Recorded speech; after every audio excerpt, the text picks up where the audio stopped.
Okay, good evening, everyone. Welcome to the Glendale City Council meeting of November 24th, 2020. This meeting is called to order. We don't need to call a roll call. All members are in attendance, if you take note. Our next two items on our agenda are the invocation and our Pledge of Allegiance. The invocation tonight is going to be delivered by our own James Deibler. Gentlemen, if you would please remove your hats if appropriate. James, if you take the podium. If everyone please stand and join James for the invocation. Remain standing afterwards for the Pledge of Allegiance, if you would, please. James? Dear Heavenly Father, Lord, hear my prayer. Lord, hear my prayer. Lord, hear my prayer. And please help the city of Glendale to make it through difficult times from the COVID-19 pandemic. And I know God and Jesus will keep this city very safe. Our Father, you in heaven, hallowed be thy name. The kingdom come, what will be done, on earth as it is in heaven. Give us today their bread, give us our trespasses against us. Lead us not to temptation, oh, there is an evil. God's kingdom, power, glory forever. In the name of the Father, Son, and Spirit, amen. Thank you, James. Pledge allegiance to the flag of the United States of America and to the republic for which it stands, one nation under God, indivisible.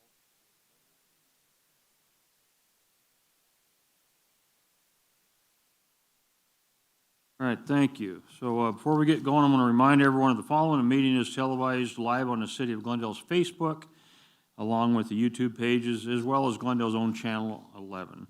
Our meetings are located at the Glendale Civic Center, and our audience is seated in the same building just next door. And we request that if you're next door, you wear a face mask covering if you're unable to social distance. For those of you who are seated next door, please be aware that we do have a large screen here that allows us to see and hear you, and just the same that you can see and hear us. If you submitted a speaker card, indicated that you wish to speak on an agenda item, I'll call your name and wait for you to make your way to the podium. I'll be allowing 3 minutes tonight for each speaker on all of agenda items. And please keep in mind the citizens' comment section is at the end of each voting meeting and is allowed for the public to speak about anything that is not on our agenda. I'd like to thank everyone for your patience. Next on the agenda is the consideration of the minutes from the November 10, 2020 meeting. Councilmember, do you have any corrections or additions? Seeing none, can I get a motion to approve November 10, 2020 voting meeting minutes? Yes, Mayor. I move we approve the minutes of the November 10th, 2020 voting meeting.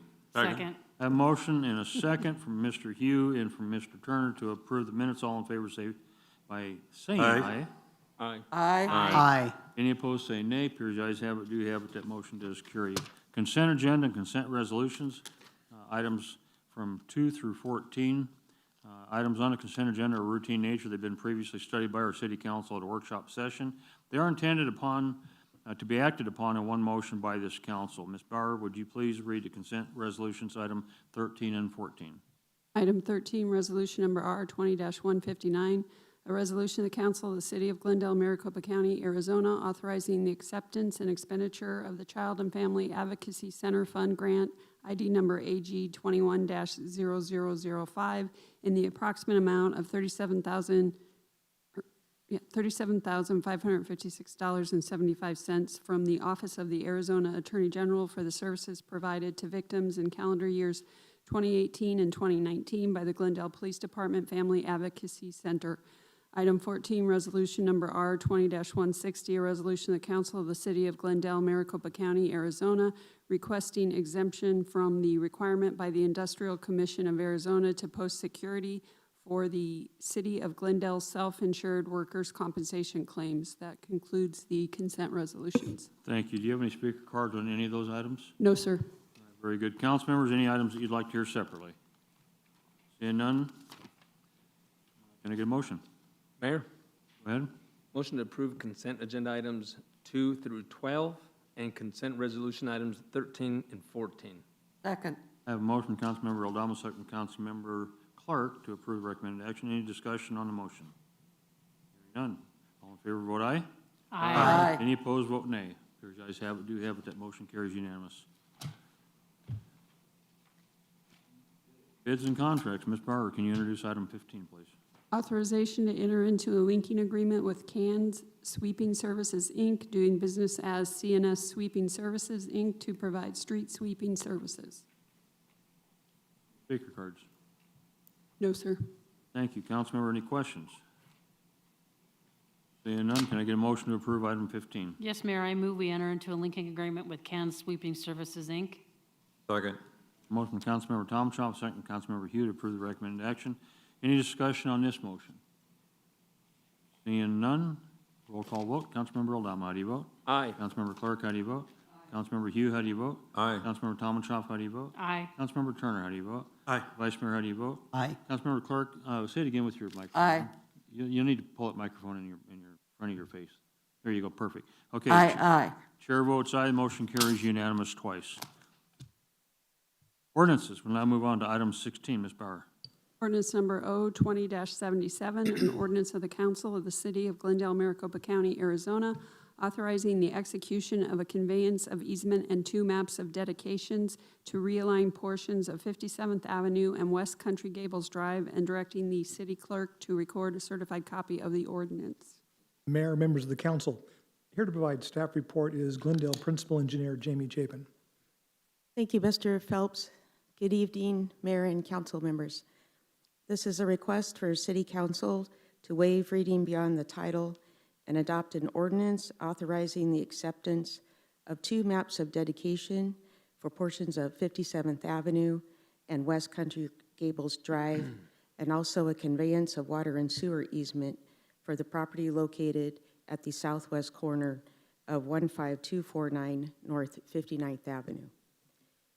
These actions are in support of the development and redevelopment at the southeast corner of 59th Avenue and Greenway Road, consisting of the Arizona Christian University and the villages at Thunderbird multifamily and single-family developments.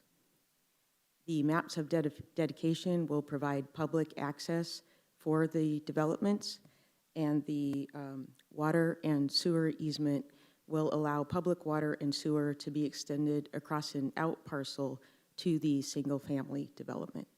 Staff is recommending accepting the maps of dedications and the conveyances in support of these developments. Thank you, and I'd be happy to answer any questions. Questions from the council? Hearing none. Can I get a motion for ordinance 020-77, item number 16? Mayor, Good. I move we pass and adopt ordinance number O20-77 and waive reading beyond the title. Second. I have a motion from Councilmember Turner, second from Councilmember Clark to approve the recommended action. Is there any discussion on this motion? Hearing none, roll call vote. Councilmember Oldham, how do you vote? Aye. Councilmember Clark, how do you vote? Aye. Councilmember Hugh, how do you vote? Aye. Councilmember Tomachop, how do you vote? Aye. Thank you. Councilmember, or Vice Mayor, how do you do? How do you do? How do you do? I How do you do, I vote? do an aye. Okay, Mr. Turner, did I get your vote? Aye. Okay, chair votes aye, motion does carry unanimous. Ms. Bauer, would you introduce item 17? Ordinance Ord- number Go ahead. O-20-78, an ordinance of the Council of the City of Glendale, Maricopa County, Arizona, authorizing the abandonment of 2 easements associated with minor land division for Lot 4 of the Thunderbird School of Global Management, and directing the city clerk to record a certified copy of the ordinance. Mayor, members of the council, here once again to provide staff report is Principal Engineer Jamie Chapin. Mayor and council members, this is a request for City Council to waive reading beyond the title and adopt an ordinance authorizing the abandonment of 2 easements for water and sewer lines located on private property at the southwest corner of 59th Avenue and Greenway Road. These abandonments are in support of the villages at Thunderbird single-family development. The lines will be relocated to the adjacent public roads. This will allow for the area to be lotted out and used in a more efficient manner. Staff is recommending approval of the abandonments in support of the development. Thank you. Any questions from the council? Hearing none, do we have any speaker cards? No, sir. Very good. Is there a motion on ordinance number 020-78, item number 17? Yes, Mayor. I move we approve item 17, ordinance 20-78. Second. Okay, I have a motion from Councilmember Hughes, second from Councilmember Tomachoff to approve the recommended action. Is there any discussion on this motion? Hearing none, roll call vote. Councilmember Aldama, how do you vote? Aye. Councilmember Clark, how do you vote? Aye. Councilmember Hugh, how do you vote? Aye. Councilmember Tomachoff, how do you vote? Aye. Councilmember Turner, how do you vote? Aye. Vice Mayor, how do you vote? Aye. Chair votes aye, motion carries unanimous. Ms. Barber, would you introduce item number 18, ordinance 020-79? Ordinance number O-20-79, an ordinance of the Council of the City of Glendale, Maricopa County, Arizona, amending Chapter 25 of the Glendale City Code pertaining to public nuisances to address recreational marijuana. Mayor and council, before you is an ordinance with regards to recreational marijuana. As you may recall, 2 weeks ago, council directed staff to bring back for council consideration an ordinance similar to that being passed by the city of Peoria. That is what is being presented before you. It is in the same form and substance as we discussed today or earlier today at our work session, and I'm available for any questions. Any questions from our council? Yes, Hearing none, Mayor. do we have any speakers? Mayor, Who I said do that? have a question, Go ahead. I'm sorry, thank you. Mr. Bailey, on section 25-55, where the smoking optional areas under 1 through 9, that exempts these places from this ordinance, all of them, private residences, bars, pools, billiard rooms, bowling centers, hotel, I don't want to go through the whole list, but that exempts them from this ordinance? I just want to make sure I understand. Councilmember, could you direct me again to where you're looking? I'm under section 25-55, smoking optional areas. So it's at the bottom of, let me count the pages. Correct. 1, 2, bottom of page, or the top of page 4, I think. Mayor, yes, you are correct. They're not, these are not subject to what sets forth in the ordinance, noting that it still remains subject to the smoke-free, the Arizona Smoke-Free Act. Okay, I'm just curious why we exempted them if they're all still subject to the, I'm just trying to understand this. Mayor and council, I was directed to put this in the format that was adopted by the city of Peoria, and we tried to contemplate that as close as possible. So, but these are all, say for example, I own a bar and I decide I want to allow marijuana smoking in my bar. This ordinance would allow it, but the state statute would not? Is that how? To the extent that it's allowable under the Arizona Smoke-Free Act, they could allow it. I think it'd have to be noticed. They would have to take the steps to ensure that there are not individuals that are under 21 that are present. And so to the extent that they would want to take the steps and make it a secure type facility, that they could possibly do that. Okay. That would be everybody? Because like, for example, bowling centers, that's not necessarily an adults only. That was the thing that stood out to me the most, is that's not necessarily but they're exempt from this ordinance, so they could allow, if the owner, would they be required to make everybody that's in there 21 if they were going to allow it, or how would that work? Mayor and council, that would be my understanding, so that would ensure that they would comply with Proposition 207. That's in Prop 207? To the extent that you have to be over 21. Well, you have to be over 21 to consume or purchase, but I'm talking about if somebody brings their family to the bowling center and the bowling center owner-operator says, I'm exempt from, I can allow people to smoke marijuana in here, does everybody that's inside the premises have to be 21, not just the people consuming? That's what I'm trying to understand. I'm just confused about this. Is my question not clear? Do you want me to try again? No, the question's clear. The issue is when you use consume, and part So of people are that's part of that's my smoking, fault. and somebody's got their kids in there. That's Well, what I want to know. The issue, because Okay, I think the through difference the is, chair, please. Thank you. Go ahead. I think the difference would be when we say consumption, you can consume marijuana in different mediums, so to speak, so you can inhale it. But if somebody's actually physically consuming it, I don't think I think they would be allowed to do that. Noting to the extent that the council, if you have a concern, we can strike these from this proposed ordinance as well.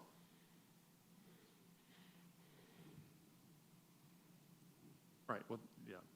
Yeah, the state would preclude it anyway, as I indicated during the first interaction.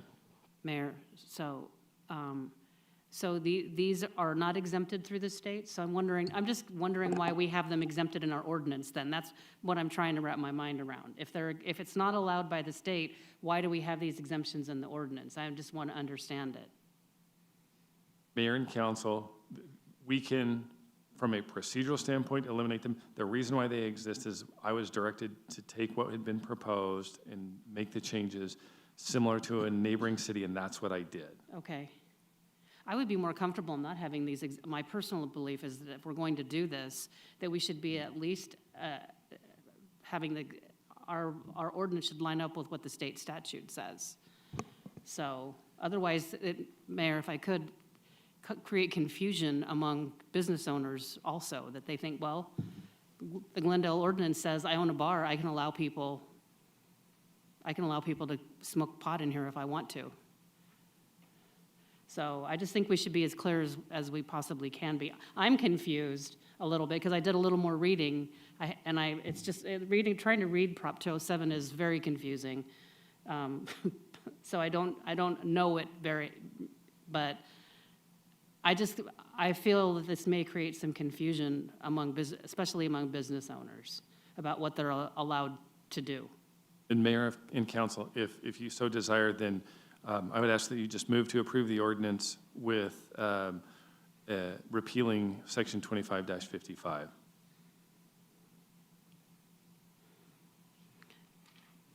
All right, well, then I will make that motion. I move that we adopt ordinance number. Well, we've already had a vote, so do we need to No, we undo haven't that? voted No, we yet. haven't voted Okay. yet. haven't We have voted. had no Don't vote. have a motion. Okay, I'm sorry. Okay, thank you. Before you do that, I had two Propo- people wanting to speak. Okay, Did you want to speak before this? I do, too. I don't know if we have a motion on the floor at the moment or not. I It didn't can get be that. done. She hadn't quite got to her yet, that's why, but you were trying to speak before she got there, so I just wanted discussion before. Well, I'll have some questions relating to what I think her motion is going to be, so I might as well wait till that motion. Yeah, I would like to address before the motion is made, because by repealing this, we're basically saying also private residences, you can't, I mean, these are exceptions. And now we're saying that private residences are not an exception. That was the one thing that is allowed. Mayor, can I respond to that? We could leave, I'm fine with leaving private residents are covered for sure under Prop 207. I'm not quite clear about the rest of them, that's why Oh, okay. So like I said, I didn't have much time to do much more research this afternoon, but, I mean, I could exempt 2 through 9, Michael, couldn't I, instead of just Yes. striking? So my question is, if you're unsure, Michael's unsure, do we need to table this for 2 weeks would and then bring it prefer that. back with a better definition? Mayor, I move we table this for 2 weeks. Or until- Second. No, I'm sorry, I misspoke. Till our next voting meeting? To our next voting meeting. Second. Okay, so, I guess that's what we're gonna do. We have a consensus for that. Yes. All right. Mayor, point of order, you need to take a vote. Okay. All in favor? Aye. Any opposed? Okay. There you go.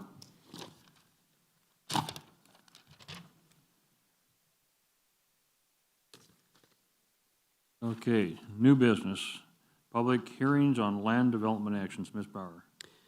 Resolution number R 20-161, a resolution of the Council of the City of Glendale, Maricopa County, Arizona, amending the general plan text of the City of Glendale, Arizona by approving General Plan Amendment GPA 20-03. Mayor, members of the council, here to provide staff report is Interim Development Services Director Lisa Collins. Thank you, Mr. Phelps, Mayor and members of the council. So this is a request for a minor general plan text amendment. And the request is for, again, a minor general plan text amendment, and it will do 2 things. It would allow major general plan amendments to be filed and considered by council in accordance with state law. It also would allow requested amendments and council consideration at any time during the year that does meet state law. I'll just say briefly that general plan amendments are either map amendments are major or minor. The council can consider minor amendments at any time throughout the year. Major amendments occur at one time during the year. The same is for text amendments. There are minor text amendments, those that deal with procedural or administrative issues, and then there are those that are major that would deal with a section of the general plan that would really make significant changes in the way the general plan functions. So let's look at the state law. The state law has 4 components to it really that guide our ordinance and what all cities have to do. So again, at one time each year, a city may process major general plan amendments. You could have multiple general plan amendments, but they all have to be processed at the same time. And that's so that a city can see the sort of the comprehensive effects of everything that is being modified in your general plan, your city's master plan. So major general plan amendments must be considered by council in the same year they're requested. So you can't go from one year to the other, and part of the thinking for that is that people might lose interest, they might forget if you have multiple continuances, so it's to keep a kind of a tight window on that. And the Planning Commission must hold at least 2 public hearings in different locations. The purpose for that is, and it's maybe a little out of date because a lot of people attend virtually, but the idea is that major amendments impact the entire community. So you should have it at different locations so it allows the public to participate conveniently. So you don't want to just have them all in one place. And the other significant component is that 60 days prior to legal advertising for Planning Commission hearings, a letter goes out to surrounding agencies to get input on whatever the general plan amendment is, the major general plan amendment. So when we look at the process and you add up all of those days, the 60-day review period, and then after that 60-day review period, we have an advertisement for the first Planning Commission hearing. That's a minimum 15 days. And I will tell you that advertising in our Glendale Star usually requires more than that. There's another 15-day advertising period for the Planning Commission, and then there's a 15-day advertising for the City Council. So you add those up, that's 105 days minimum that's going to be required for review for all major general plan amendments. So this is the existing general plan procedures that we have, the administrative procedures. So everything that you see in bold and underline is being proposed to be added. Everything you see crossed out is being proposed to be removed.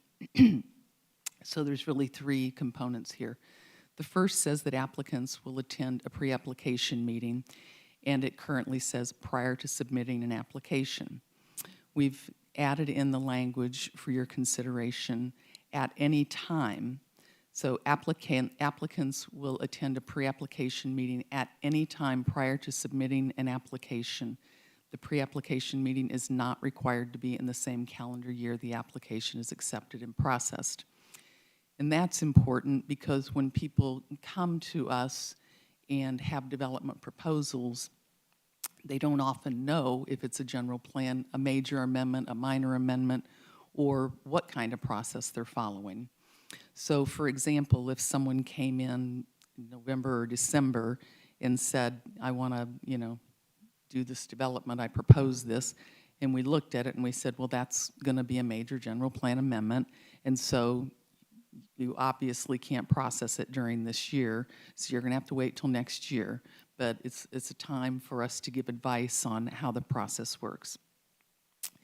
So the next proposed change is applications will be accepted, and the current ordinance says from March 1 to April 30 for processing within that calendar year.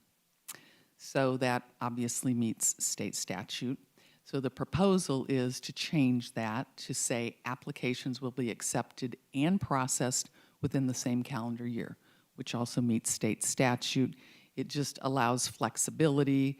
So if someone came in February or they came in May 1st, that we could still process the application. There would be adequate time to do that and still meet the state law, state statute, which we obviously have to meet.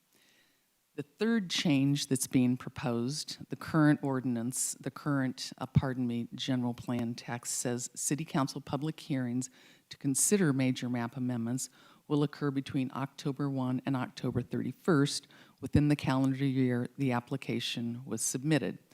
That meets state statute. The proposal is to change that.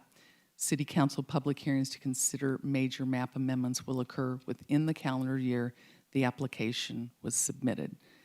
And that means you could have a hearing at the end of September, or you could have it December 31st. You couldn't have it any later than that.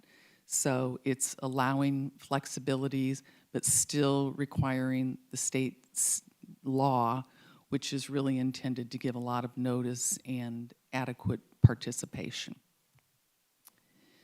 So regarding this amendment, we did mail out notices to those on our interested parties list. We also noticed this in the Glendale Star.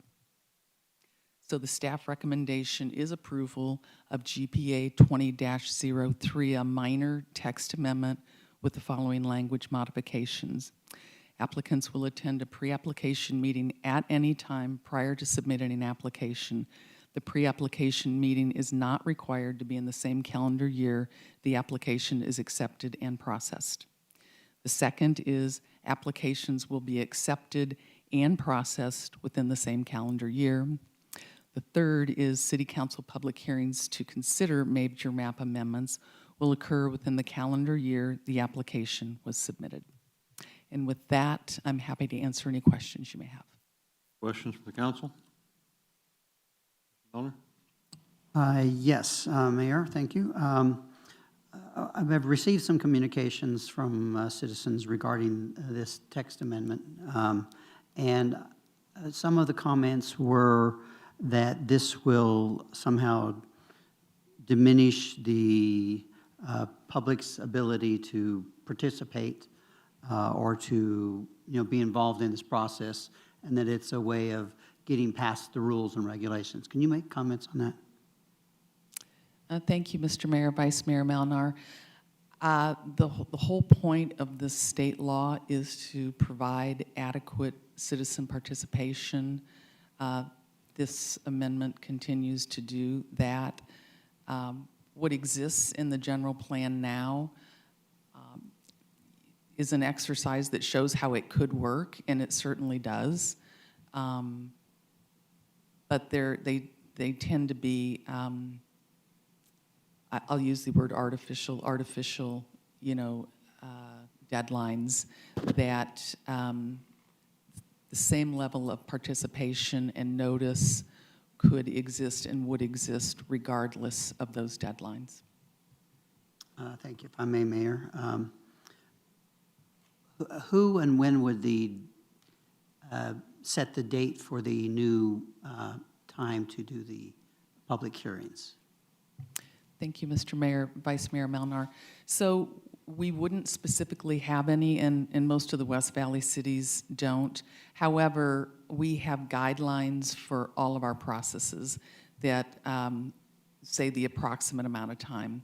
So in our general plan amendment guidelines that are published online, we would have language that says it takes approximately 4 to 6 months to process this, because we certainly don't want the development community to be confused. We don't want the citizens to be confused. That's why we have the extensive noticing and everything that goes into major amendments. But there wouldn't be any specific dates posted. There would always be the Planning Commission and City Council. So like I said, when people come in for pre-application meetings, they want to know what the timeline is. So we put together Gantt charts and show, based on noticing requirements, based on where hearings fall, this is when you can expect to get there. So when I say 105, I'm counting days. That doesn't mean that the hearings would fall on those days. If a hearing fell the day before, that would be 104 days. So then obviously you couldn't do it. You'd have to push it out. So in our pre-application meeting with the individuals, we would go over that information. Okay, very good, thank you. There's also been some concern about this being a minor versus a major text amendment. Can you, again, you've already explained that once tonight, but I want to make sure I understand why this is a minor text amendment versus a major text amendment. Sure, thank you, Mr. Mayor, Vice Mayor Malnar. So the general plan has, many components and elements to it. It has land use, circulation, and then a lot of text to go with it. So for example, if there was text in the general plan, which there is, that regulates when a major map amendment would occur. For example, the city is divided into 3 sections, and in some areas it says, 20 acres, some says 40, some says more than that. So if we said, we want to change this so that it's 50 acres, that's a major amendment. Well, that would amend the sort of the functioning of the general plan. That would have a big impact on whether or not a piece of property was processed as a major or minor amendment. And so that would be a major text amendment because that would have overreaching, consequences. This is part of the procedure and the administration of the plan. So it doesn't have any impacts to noticing or the advertising requirements. It doesn't impact any of those. So that's the difference. There's some very simplistic language too in the general plan that sort of explains it that way because it does talk about major and minor text amendments. And the text amendments that are really procedural and administrative are considered minor. I hope that answers your question. Yes, thank Thank you. And the last question I have is kind of an overall question. Then, the arguments I've received seem to indicate that this would disenfranchise the public somehow. That if we approve this, will take away from their ability. So from what you've told me, you're telling me that there's no nothing would impact the ability of the citizen or a company coming in. This would not detrimentally impact them. Thank you, Mr. Mayor, Vice Mayor Malnar. No, it would have no impact on the citizen participation component of the general plan. Thank you, Mayor. Thank you, Mayor. Ms. Collins, I think I heard you say that under state law, the general plan can only be amended once per calendar year. Is that correct? Mr. Mayor, Councilman Turner, that's correct. And under our current design, that amendment occurs late in the calendar year, correct? Yes. We just did one, it was in November. Sure, So exactly. if we were to amend this as proposed, I think according to what you said, the process could take 4 to 6 months. So somebody who, say, an entity applied for a major general plan amendment early in January, the hearing on that could occur anywhere from April to June before our summer recess. And there would be no other opportunity for the rest of that calendar year for anyone else to get a major general plan amendment before the council, correct? Mr. Mayor, Councilman Turner, that's correct. Yeah, if we wanted to do another, we would have to wait until the next year. And so if somebody came forward and wanted to do another,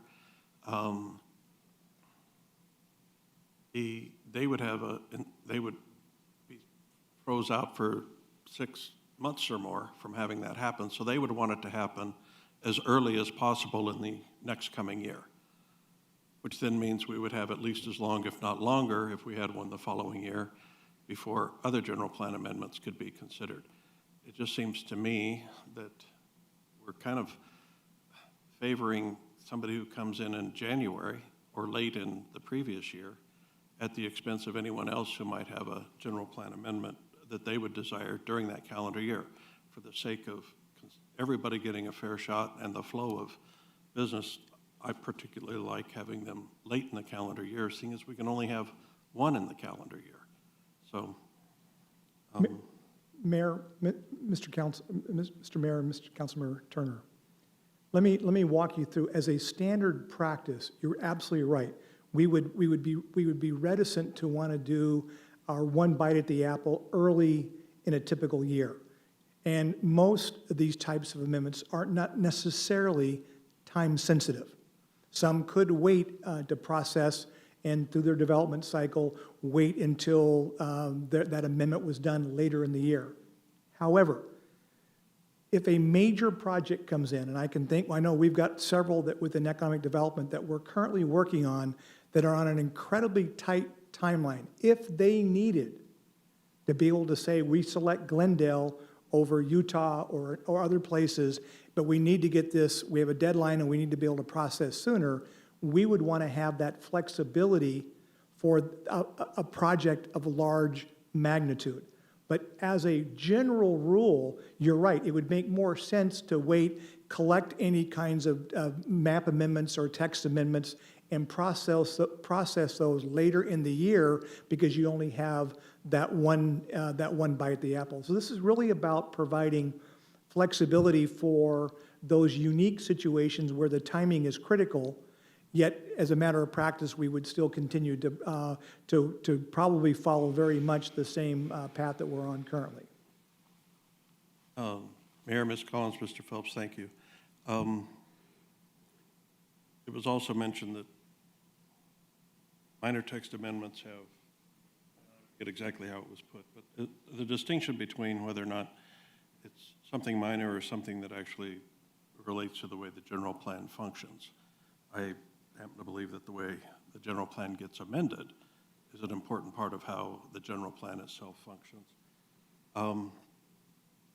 The general plan is a voter-approved document, so if we choose to use this minor plan process to amend how major general plan amendments get done, it would be contrary to what the voters had approved, my understanding. I also believe that this was heard by our planning commission recently, but in the staff report, I don't see any mention of that or any information about a recommendation the planning commission may have made to us. Did they make a recommendation? And if they did, why is it not in the report? Mr. Mayor, Councilmember Turner, we don't typically add that to the reports, but the commission did hear the case and they did deny it. Mayor, Ms. Collins, thank you. Yeah, I think I don't recall not seeing the Planning Commission recommendation on anything that comes before us that's been to the Planning Commission. I think it's always been there when I've looked for it, and it wasn't there when I looked for it this time. I guess I would characterize this as perhaps a nicety, but not a necessity. And as that, I'm reluctant at this point to support the change. I think that an amendment to the general plan on how major amendments get done is in fact a major amendment, and it should go through the longer process as well. Where I think I stand at the moment, Mayor, thank you. Thank you, Mayor. Ms. Collins, I heard you say, I watched the Planning Commission meeting, so, and I heard you say something tonight that I heard you say during the Planning Commission meeting is we basically have an internal deadline of sorts with the processing a major general plan amendment. 4 to 6 months, I mean, literally 105 days actually down to the tight wire of getting something like that approved. But depending on vacations and staffing and the availability of, scheduling planning commissions that normally meet, that's all probably not really doable. But we do have an internal timeline. So, and I had this discussion with you, and I had the discussion with the city manager in our one-on-one last week, where I believe that I can understand wanting to open the window a little wider. I don't really disagree with that. I think from March 1st to April 30th is a little bit tight of a window for filing the applications. But leaving the window open all the way to the end of the year, I feel, because we literally we have internal deadlines, I would be willing to consider having a date January 1st to July 1st, or January 1st to August 1st, or something like that, that lines up with our internal deadline to process something like this, for a couple of reasons. One, I feel like it's more development-friendly and business-friendly. And the other thing is that Mr. Phelps was mentioning, is that just because somebody files this doesn't mean we're going to begin the process. The city has the opportunity to basically wait and see if you receive other applications. Is that correct? Mr. Mayor, Councilmember Tomalchop, that's correct. So, Mayor, if I could continue, the problem for that is that somebody that files an application in January or February or early in the year literally is in a waiting mode all the way through until there's only 105 days left in the year to know if we're going to process their application, or somewhere in that timeline. So I don't think that's necessarily really all that friendly to the person who files early either. Not that we have to take that one, it's just the window, in my opinion, is open too long. I think the voters, I feel like they wanted there to be a window. So I would, like I said, be open to opening the window wider and in guidelines with what our internal deadline is to be able to process this. But to just leave it open all the way through the whole year, I really feel like that wasn't the intent of what was approved in the general plan. So I wouldn't be willing to support that. Thank you.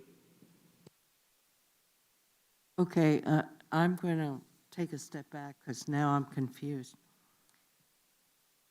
We process major general plan amendments in October, I believe. Is that correct? That's when we vote on them? Mr. Mayor, Councilmember Clark, so the major amendments, and just to step back a little bit to respond to Councilman Turner too, we do minor general plan amendments to the voter-approved plan all the time. All the Well, time. all I'm the- not asking you know, about there's- minor. Right, and so there's no regulation for that. Major amendments now are required to be processed between October and December 31st. That's what I thought. According to our plan. So what is the logic? And they have to be processed, oh, wait, we're changing it, so they do not have to be processed in the same year in which they apply. So they could apply on December 31st and be processed the following year? Question mark. Mr. Mayor, Councilmember Clark, no. The state law requires that they be submitted, the application be submitted, and the council hear the case within the same calendar year. So no, if someone came in December, they'd have to wait till the next year to actually make an application.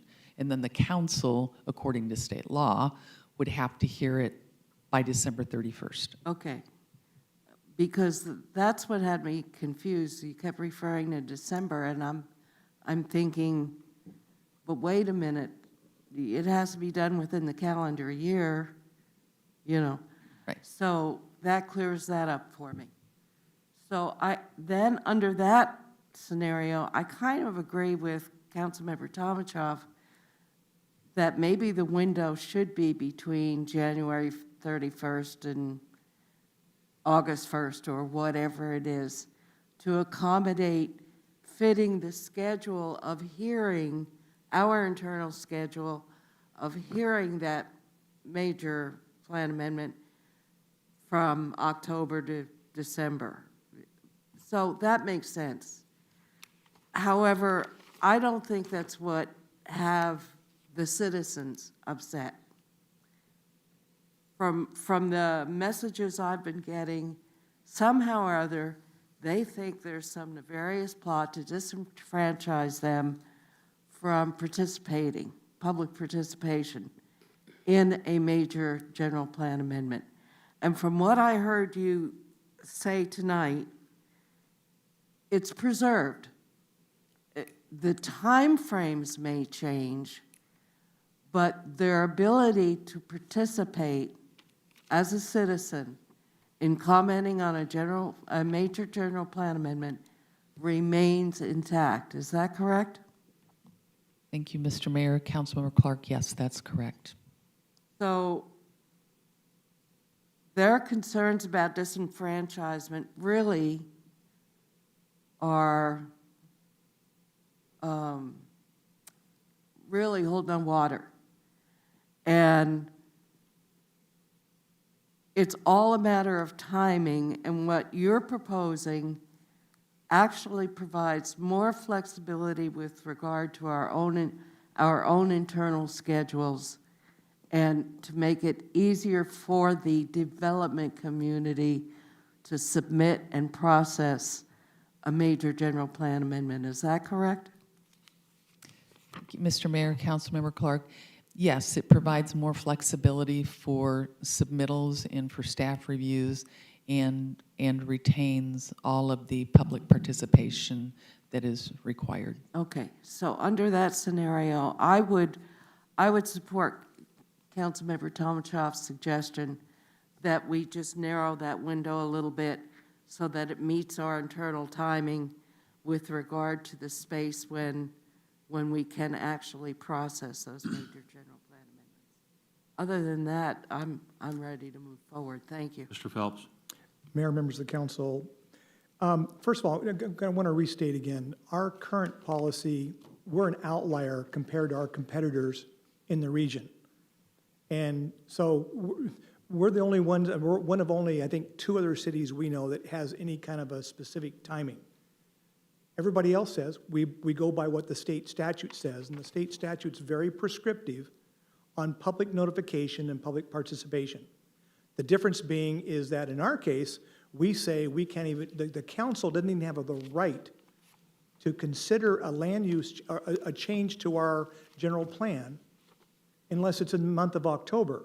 And as I said earlier, we may have to forego an economic development opportunity because of our own rule, not because the state has required this, because of our own rule. My concern, and I shared this with Councilmember Tomachoff, my concern about August 1st is this. What if a 3,000 employment job opportunity comes in and they apply on August 2nd? Well, we said August 1st. And so then by our own rules, we would not be able to consider that, and we could lose it. And the way the other cities do it is they say there is a certain amount of required public notice.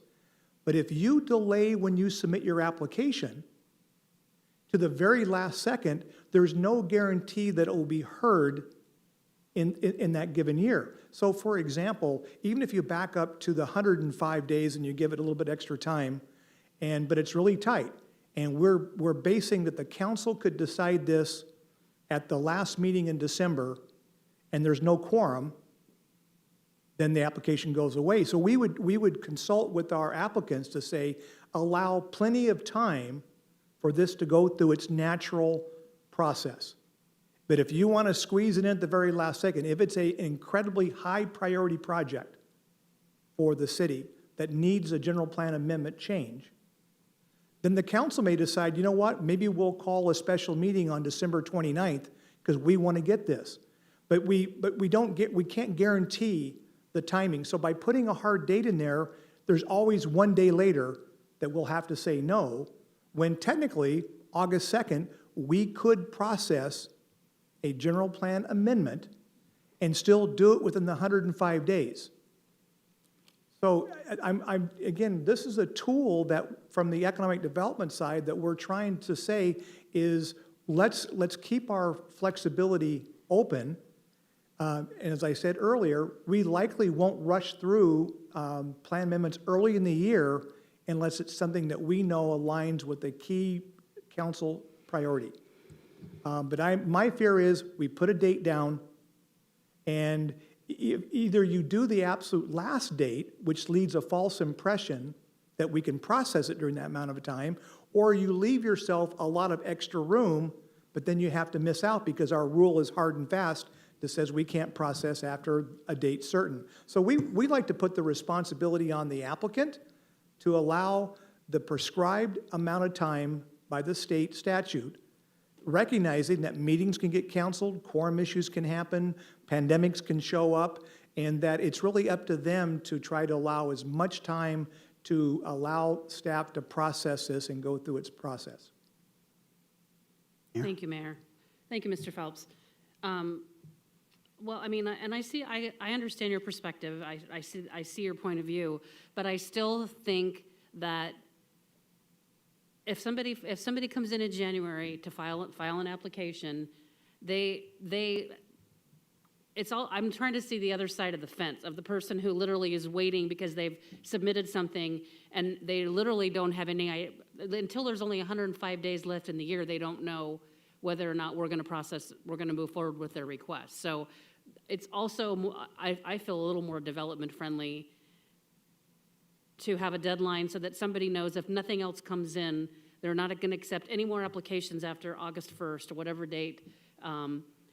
Then I will know, and I can make other plans, and I can start moving things and have some other alternative plan that I can, engage with effective August 1st instead of waiting until literally, I think, almost the end of September is when there's 105 days left in the year. So I just, and then I keep going back to the fact that I think what the voters wanted was there to be a specific window. I do think that the window should be opened a little more, but I feel like there should be an opening and a closing of the window of when we will, everybody knows when we will accept applications, and base it pretty much on what our internal deadlines are, that we will able to provide good customer service and give the public plenty of time to provide their input.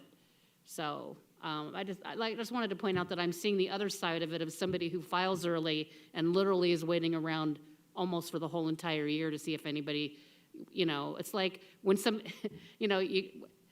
they're going to be kind of standing, what is it, the wallflower or whatever, waiting to see if anybody else is going to ask them to dance until the whole dance is over and they're the last one standing. So I'm trying to see both sides of it. That's how I feel about it. Thank you. Thank you, Mayor. Well, I've listened to both arguments, and they are both persuasive. But in hearing both sides of the argument, I think I come down on the side of the city manager in preserving that flexibility for the development community. So as much as I appreciate your rationale, I'm going to stick with the ordinance as it currently is proposed. Thank you. Mr. Milner? Thank you, Mayor. My question is first is how often does this type of a general plan amendment come up? Thank you, Mr. Mayor, Vice Mayor Melnar. Well, we just processed a major general plan amendment, and I believe several years ago we had one. I don't think that we had one last year. We didn't have a major general plan amendment. So it doesn't come up that often. We have minor general plan amendments, but we rarely see major general plan amendments. Okay, and the other thing I've heard tonight is that I guess most all of the other cities in the valley do it this way with, they don't have a specific date, they leave it open. Is that correct? Yes, Mr. Mayor, Vice Mayor Malnar, yes. In looking at the majority of the West Valley cities, there's one that has a date and one that says they'll, explain the dates at the beginning of the year, which would sort of be what would happen in a meeting where the staff would explain where the dates will fall in order to process it. But yes, there are no dates. They just follow the state law that they have to be submitted and decided on within the same calendar year. Oh, okay, thank you. I found very convincing also the argument regarding the flexibility that this provides the city, and in some degree, I think the applicant. And so I think I would be more in favor of moving forward with it as well. Thank you. Turner? Thank you, Mayor. I am impressed, and somewhat swayed with the flexibility and the ability to respond as well, and, you know, that's been one of my considerations. But I have a couple of questions. So we have a schedule that's different than how the other cities do it. Doesn't necessarily mean that for all we know, they're sitting there going, boy, I sure wish we had a rigid schedule that we could adhere to and everybody would know what we're doing, just like Glendale. But my questions then are, why do we have the schedule we have? Why did our general planned committee put this into place in their recommendations? At some point along the way, they decided that a schedule like this was important and put it forward to the voters, and the voters approved it. So do we know what the reasoning behind that was? And then also, what is the reasoning behind the state statute that says we can only do major general plan amendments once a year? Because my feeling is that's where the issue is. And that we ought to be looking more about, you know, having the legislature amend that to where we can do, all cities could do major plan amendments twice a year. Because if we have the ability to process one in 4 to 6 months, we could easily have an early phase in which we deal with what we have before our summer break, and then we have another phase in the fall where we deal with anything else that may have come up. And that way we're not worried about taking our bite of the apple too soon and somebody, you know, showing up a day after we just did our one major plan amendment, you know, process for the whole year. So, but I'm interested in, do we know what the logic is behind the schedule that our voters, that our general plan committee proposed and our voters adopted, and then what's the logic behind the state statute? Thank you, Mr. Mayor. Councilmember Turner. Well, as I said in the beginning, if someone were to put together a calendar of how this could work, then they may propose those dates. They may have looked at the council schedule and a recess during the summer. I wasn't at those meetings, so I don't know specifically, but perhaps the planning staff was asked to put something together that would meet state law, and it certainly does. So other than that, I don't have an answer for that, but that is my answer. Regarding the state law, again, a major general plan amendment it's major because it impacts the entire community. So it's not something that just impacts a neighborhood or a section of the city. It's the entire community. And so if you had multiple ones, you would want to see them all at one time so that you could see how this is impacting your general plan. So if it was more than once a year, and that's the point of the general plan, it's a pretty serious document. So minor amendments are okay, but when you do major ones, it's a big deal. So you should be looking at them comprehensively, how they impact each other, how they impact the entire community. So that, coupled with the intense or intensified citizen participation, is what the state felt was necessary in order to respond to the fact that you're amending a document that's voter approved. You're making a major amendment to it. So I hope that answers both of your questions. Thank you. Follow-up? Thank you, Mayor. I've heard several times tonight the reference to the public voted on this and we can't be making a change. But my understanding is the public also voted on the method on which we do make the change. Is that correct?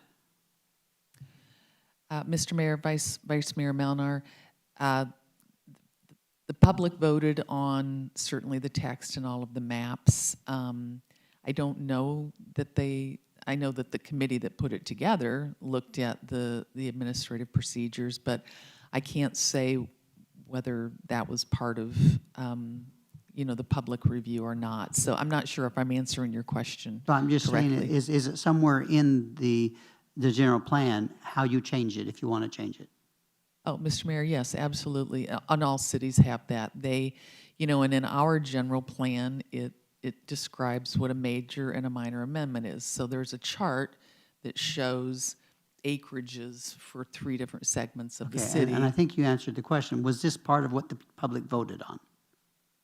The public voted on the structure of the plan and those 3 areas and the maps, the land use, the circulation.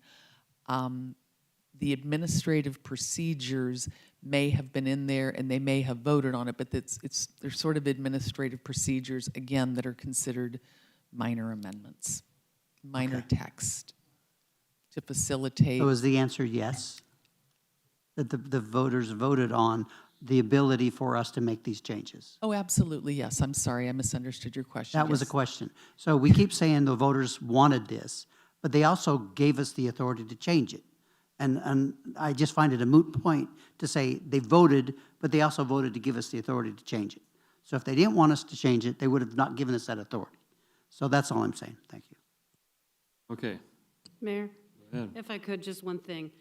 Just to clarify, I'm agreeing that we need to change it. I'm just saying that I think we just need to open the window wider rather than just take the window out completely. So I don't disagree that March 1st through April 30th is too tight of a window.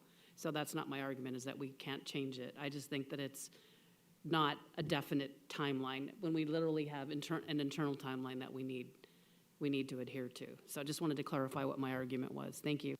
Understood. Okay, so if we're done, public hearing is now open on item number 19, number R20-161. I do have a couple speaker cards, one wishing to speak, Edwin Nyberg, if you'll make your way over here. And then also Gary Hirsch said he would speak if council needed him to speak. So with that, Edwin's working his way in here. First, if you'll show him where the podium is when he comes in. For the record, sir, if you'll state your name, the district you live in, if you know it, if not, your crossroads, and you have 3 minutes. Go ahead. Good evening, Mr. Mayor and council members. Edwin Nyberg. I'm a resident of the Cholla District. I'm here this evening to speak in opposition to the proposal before you. I think it's important that you understand that when the issue was before the Planning Commission, it was denied unanimously. I've heard discussion tonight. Things have been said like the dates in the process are artificial. I would take exception to that. They are dates certain. I've heard comments made that the proposal allows you to fast track the process, and I would take exception to that. It violates the spirit and intent of the general plan to fast track. It also violates the state statute.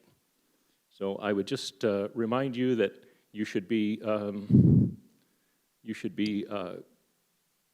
careful when you're making these changes. The Planning Commission denied it unanimously. You've got 4 members of the General Plan Advisory Committee who sit on the Planning Commission, who were involved in the rewrite of the general plan, and it does not solve any particular issue.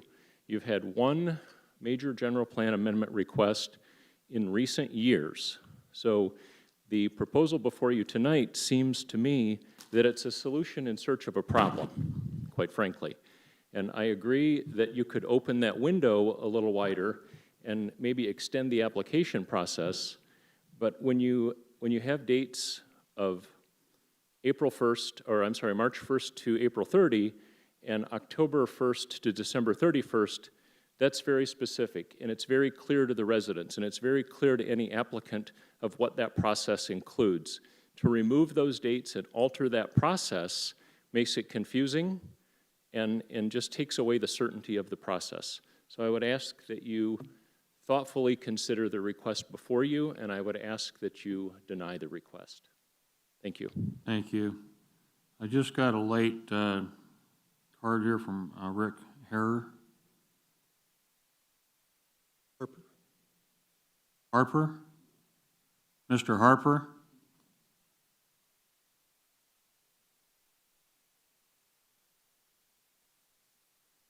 I need you to state your name, the district you live in, if you know it. If not, the crossroads.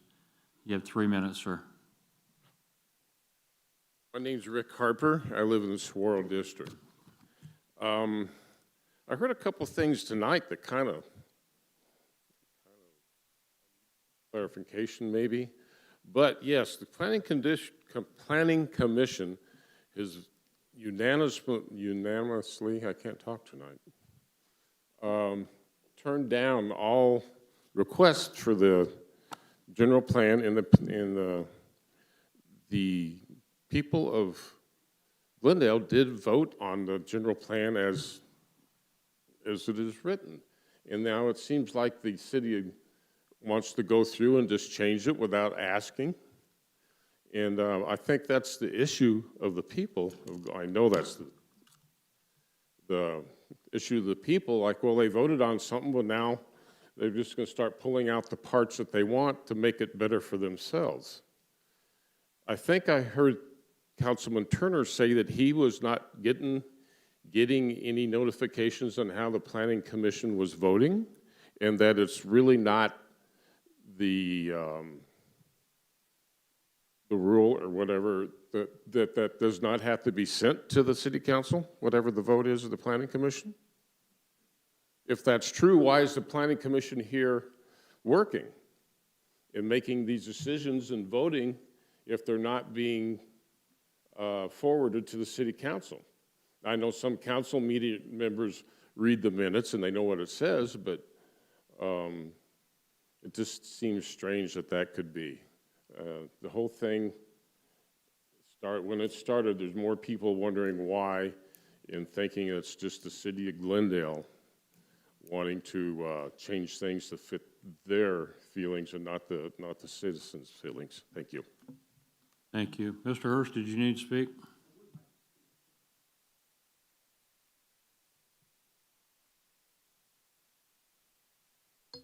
Thank you. Good evening, Mayor, Vice Mayor Mauner, and members of the council. I was going to avail myself in the event there were some questions for the Planning Commission. After hearing some comments, I would like to make some remarks. Gary Hirsch, member of the Planning Commission, and I reside at 4520 West Echo Lane in Glendale.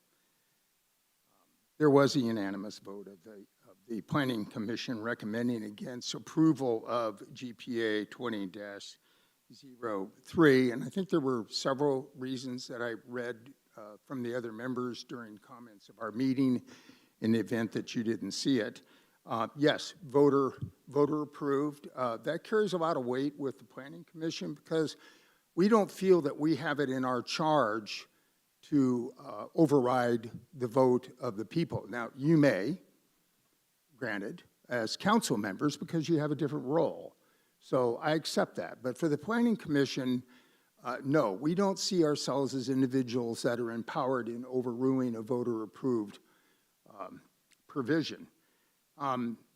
Yes, you certainly have the right to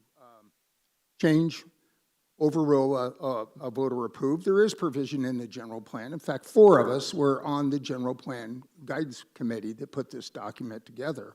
And there was considerable discussion about the dates and a date certain and a window.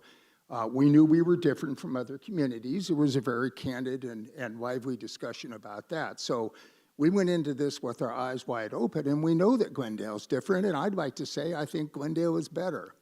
And maybe there are some cities out there that would reconsider, if they could, and do something modeled more like Glendale does. Perhaps it is appropriate to change that window. Council member Tomajoff suggested maybe looking at that window a little bit. I think that, that certainly makes sense and is appropriate. But a wholesale change of how we do this, we just don't see the value of that. A word of caution about voter approved. 8 years ago, there was a motion that went to the people, actually a referendum, for a temporary sales tax. And here we are, right after that election, council voted to override. In fact, it was Councilmember Clark, as I recall, that was adamant. This had to have a provision for a temporary and a sunset. And lo and behold, we get it passed. The people go, yes, we want to save our city from bankruptcy. And that sunset has never occurred and that tax has never gone away. So if you wonder why all 4 of our bond recommendations went down in a blaze, 60-40, I suspect that that may be weighing on people's minds. That, you know, fool me once, shame on me, fool me twice, pardon me, fool me once, shame on you, fool me twice, shame on me. Sorry, Mr. Hirsch. I'm timed out, thank you. Very good. Okay. Moving on. That's the only cards I have on this item. Public hearing is now closed. Do I have a motion on item number 19, Resolution R 20-161? Yes, Mayor. Councilmember Clark. I move we pass and adopt Resolution R 20-161. Second. I have a motion from Councilmember Clark, a second from Councilmember Hugh to approve the recommended action. Any discussion on this motion? Yes, Mayor. Councilmember Clark. I appreciate the fact that 3 planning commissioners showed up to express their concerns with regard to this proposed action. I know them all, I respect them all. People throw around voter approved a lot. I don't know about other people, I'll only speak for myself, but when I voted on the general plan, what I looked at was the general plan map. And I zinged in right on my house to see what it was the city was intending to do with regard to planning and zoning around my house. And I suspect that typically that's what 90% or a majority of the voters did. They looked at the general plan map to see how it affected their properties.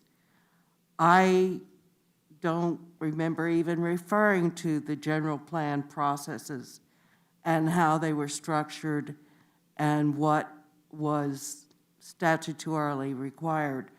And I doubt that many people, voters who approved the general plan, were even aware that there were processes and procedures that they were voting on. So when people throw out the phrase voter approved, I think we have to be careful and consider what it is the voters may have known, paid attention to, and actually approved. I'm not in any way denigrating the voters. I'm just saying that we're all busy people and we look to see what affects us in our backyards, and I expect that's what we did with the general plan, and did not pay attention to procedures for a major general plan amendment and the time frames that were mandated within it. So I appreciate their comments, and I appreciate the fact that the general plan was voter approved. But as the vice mayor said, within that was also the procedure for council to amend the processes and procedures if required and if we felt necessary. And so I believe that the whole issue of voter approval and with regard to processes and procedures is a moot point. And I think it's up to us to make a decision what best serves this city. And I believe, based upon the rationale that I've heard tonight, the best service to the city while preserving the citizens' right to participate is to accept this new text amendment. Thank you, Mayor. Thank you. No other discussion. We'll conduct a roll call vote, starting with Councilmember Aldama. How do you vote? I'd like to explain my vote, Mayor. Good. Thank you, Mayor. I want to thank the city manager for talking about the economy and our economics here in Glendale, and I do support economic vitality. However, with this item, I know it's really unusual to make this change. I know it's not unlawful. I did speak with the city attorney in length today. And I know firsthand that the reason why this is here today is because of the Glen Lakes item, an issue. But I don't see a real reason why we need to make this change today. I don't see anything that we should be in a hurry to change it. It is a voter-approved document, and the council member over here is absolutely correct. I don't also feel that When citizens voted on this, it was that item that they were voting on. There were many other items. I truly believe that. They didn't open the book and say, yeah, that's the item that I'm voting on. However, today, I am not prepared to be supportive of the text amendment change, and I just wanted to explain my vote. For that, I will not be voting, so voting nay today. Thank you, Mayor. Councilmember Clark, how do you vote? Aye. Councilmember Hugh, how do you vote? Aye. Tomachoff, how do you vote? Mayor, I'd like to explain my vote. Go ahead. I think I've made it pretty clear how I feel. I don't oppose opening, you know, having a bigger window of opportunity for the development community. But I really believe that was the spirit and intent of the General Plan Steering Committee and the voters to have a specific timeline when applications can be submitted. That's how I see it. So for that reason, Mayor, I vote nay. Councilmember Turner, how do you vote? I'd like to explain my vote, Mayor. Thank you. Again, I see this perhaps as a nicety, but not a necessity. I do put a lot of weight on what the voters say they want done, and I think the voter approved means something, certainly does to me. I also put a lot of weight on what our boards and commissions recommend. I think they typically study these issues more in depth than the council sometimes has time to. Plus, they consider and have considered the bigger picture more often than we have on issues. It's what they specialize in, and they're volunteers, and I deeply appreciate their time. I absolutely appreciate that Commissioners Nyberg, Harper, and Chairman Hirsch came down tonight to speak to us, and I appreciate the work of the rest of the Planning Commission as well. And with that, I vote nay. Vice Mayor, how do you vote? I'd like to explain my vote, Mayor. Go ahead. First, I want to thank the commissioners who have come down tonight. And I think some of their comments have helped me understand their position much better. The comment that was made that the commission didn't feel like this was part of their ability, or that they didn't feel like it was their role to do something against the general plan or to make these amendments, and that may be their thinking. But then it was stated that we as the council do have that ability, and it is definitely within our voting rights. I do believe that, no, I don't believe this is urgent. I don't think it's an item that, must happen right now. However, on the other hand, I don't see any detrimental effects of doing this tonight either. But I do see some potential benefits in the future without disenfranchising any citizens. That was my number one concern in tonight's meeting, was to make sure that this process is not going to disenfranchise any citizen or any applicant. And with that, Mayor, I vote aye. Thank you. The chair votes aye. The motion does carry. Request for future workshop and executive session. Can I get such an animal?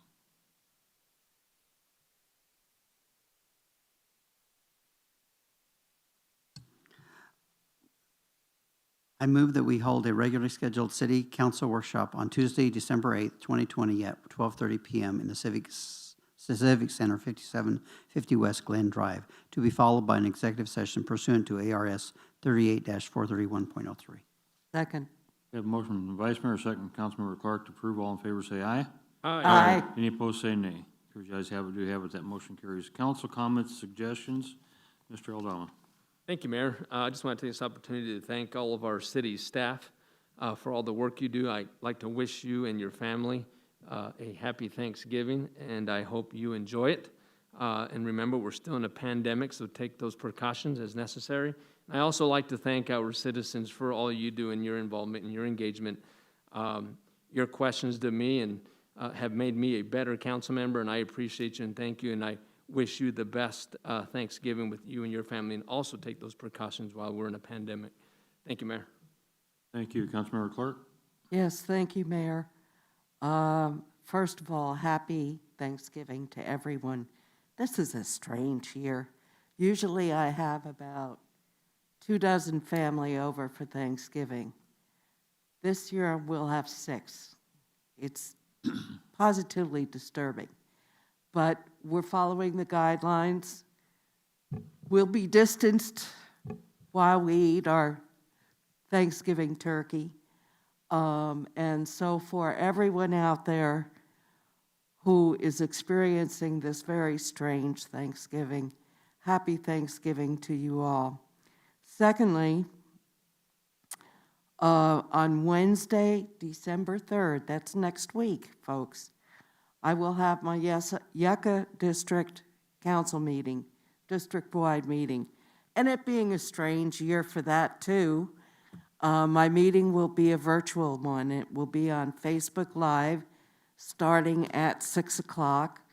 I know that one of the staff presenters will be from the police department to talk about my district people's favorite subject, street racing, because we have a lot of it around the Westgate area. So we'll be talking about street racing, among other things. So I invite the general public, you don't have to live just in the Yucca District, to get on your computer and watch Facebook Live this coming Wednesday, December 3rd at 6 p.m. Thank you, Mayor. Thank you, Councilmember Hugh. I'll just echo a happy Thanksgiving to everybody. Thank you, Mayor. Councilmember Tomachov. Let me turn that on, that's better. I want to wish everybody a happy Thanksgiving, and I want to remind residents that the downtown lights are going to be turned on tomorrow night. There will be no event Friday evening, so you can come down tomorrow night, Thursday, Friday, Saturday. There's no reason to rush down here Friday evening. There's going to be no event down here on Friday night, but the lights are going to be, they tested them tonight, and I didn't hear that they didn't all work, so they'll be on tomorrow evening. Come down and take a walk after you feast on Thanksgiving, keep socially distant, and enjoy beautiful downtown Glendale. Happy Thanksgiving. Councilmember Turner. Thank you, Mayor. As has been mentioned, this has been a weird year. COVID has taken a toll on all of us and our businesses, and I think that it's, for those of you that are celebrating Thanksgiving, I hope that you're doing it in a safe way. As you all know, I hope COVID cases are spiking again, and it's only going to get more difficult after Thanksgiving, through Christmas, and after New Year's. If you don't need to interact with people, then please reconsider. I'd like to extend my appreciation to our police and our fire and our emergency medical responders. They're the front line for us, and during these holidays, I always like to remember them, and this year also people in our community that work in our local hospitals and our healthcare facilities. My mother comes to mind at the moment. Her and all the others in our community that live in assisted living facilities have, in essence, been on lockdown since about March 15th. A few little occasions in there for visits and that sort of thing. But as I say, they're experienced probably a great deal of cabin fever. So out of consideration to them, you know, the sooner we can get through this COVID season and get those COVID numbers back down, the sooner that they can have their families come visit them as well. And just, you know, one personal tip about how to reduce your gift-giving list for the holiday season, and that's just to be sure to talk politics over the Thanksgiving table. Thank you, Mayor. Vice Mayor. Thank you, Mayor. I would really encourage everyone to do what we're doing here tonight, and that is to express gratitude for all the blessings that we enjoy as a community, as a nation, as individuals. And I'd like to express a few of the things that I am grateful for. First, for my wife for putting up with me for the last 43 years. I'm also grateful for the opportunity to serve on this city council and the friendships that I have with the members of this council, as well as all the staff and the many employees that work for the city of Glendale. I really am grateful for you and for all you do. I'm also very grateful for those who regularly volunteer their time to help out with things within the city, whether it's with the police department or on a commission or many of the other opportunities, and all those who serve in other capacities within the city to help our city become a better place to live. And finally, I'm very grateful to our public safety employees who keep us safe and provide emergency services to us and do it many times at the peril of their life. So I just want to express that to all those folks and ask you to do the same this Thanksgiving season, to reach out and express your gratitude to those and to that you really do appreciate. Thank you, Mayor. Thank you. And I guess talking about being grateful, I'm grateful for what I get to do. I get to be mayor. I get to attend all sorts of different events. This morning, a lot of you may not be aware of it, but this morning, one of our employees was actually given a life-saving award, and you could call him a first responder. He doesn't look as himself as a first responder. He's a sanitation driver, drives a garbage truck, and he just happened to be in the right place at the right time. The man served in the Air Force, got up for a couple of years, wanted to serve his country, and went back into the Marines, and now he works for the city of Glendale. Seen smoke, stopped his truck, grabbed his fire extinguisher off his truck, realized very quickly the apartments were too engulfed, and rather than panicking and doing what most people do, he started banging on doors, and he actually pulled a couple kids out of a apartment along with a couple dogs. So that's the kind of employees we have, and I got to tell you, I'm so incredibly thankful for the people that go every day unrecognized. We have some incredible people in this city, and so that's what I'm thankful for, that we really do have some marvelous, marvelous people. So watch TV tonight, Channel 15.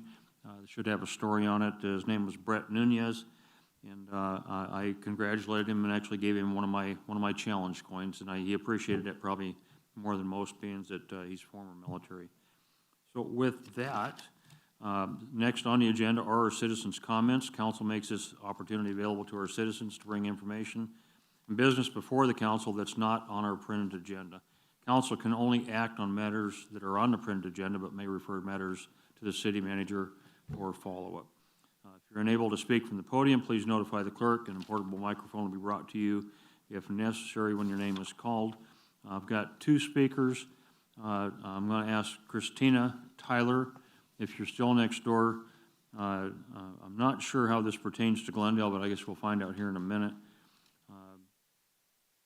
She's making her way over here. And then after her, James, you're up after her. So.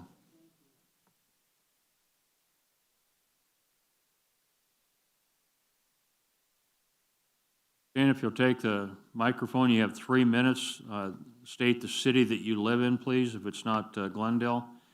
And then you got 3 minutes. Hello, my name is Christina Tyler. Dysart and off of Dysart and Van Buren. The reason why I'm here is because I actually tried reaching out to the departments that we're supposed to have in regards to me being allowed to do an external review. I'm on Access Medicaid for Mercy Care. I tried reaching out to Access by phone and in person. Mercy Care spoke with their manager and one of their representatives, the Arizona Department of Health and Human Services, the Arizona Office of Administrative Hearings, as well as I reside in the District Legislative 4, so I did email Senator Otondo.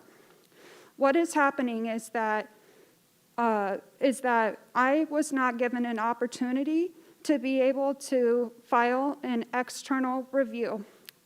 I am trying to see a neurosurgeon in the state of California whose name is Dr. Rudolph Schrott, who is one of 3 neurosurgeons in the United States who is able to treat the condition that I have called paraneural cysts. Now, the thing is that in regards to my denial letter, what is happening is that I was denied because he is not a Mercy Care provider. This is not a valid reason for a denial. That's why we have an appeals process.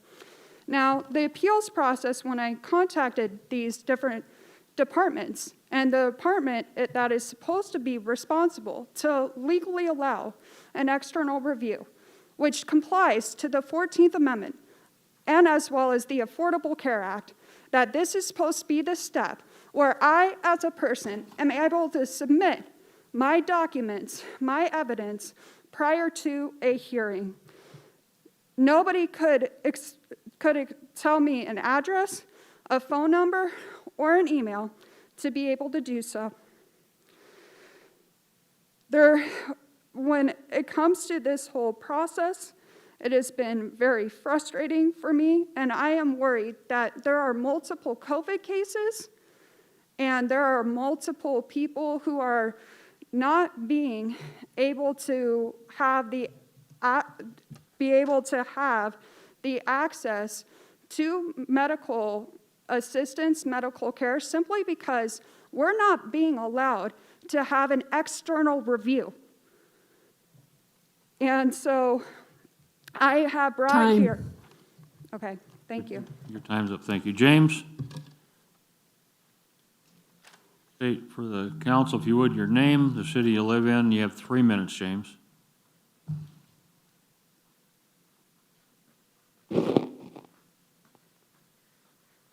Hello.